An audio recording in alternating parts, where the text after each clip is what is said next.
श्री स्वामी समर्थ. शनिवारी आली आहे गणेश जयंती. या दिवशी गणपती बाप्पांची सेवा केली तर कोणतीही इच्छा पूर्ण होते. गणपती बाप्पा हे प्रथम पूजनीय आहेत.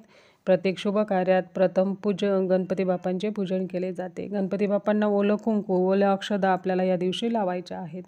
बाप्पांना कुंकू अतिशय प्रिय आहे आणि गूळ खोबरं तसेच गूळ, साजूक तूप हा नैवेद्य अर्पण करून तो नैवेद्य गायला लावायचा आहे. गूळ तूप बाप्पांना प्रिय आहे. असे केल्याने तुम्हाला यश, मान सन्मान, कीर्ती प्राप्त होते.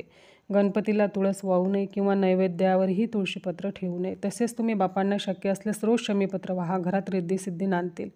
तर उपाय काय करायचा? शत्रू त्रास देत असतील, कोर्ट कचेरी मागे आहे, तर तुम्ही हा उपाय नक्की करून बघा. एक खाऊचे पान घ्या, हळद गंगाजलाने भिजवून घ्या.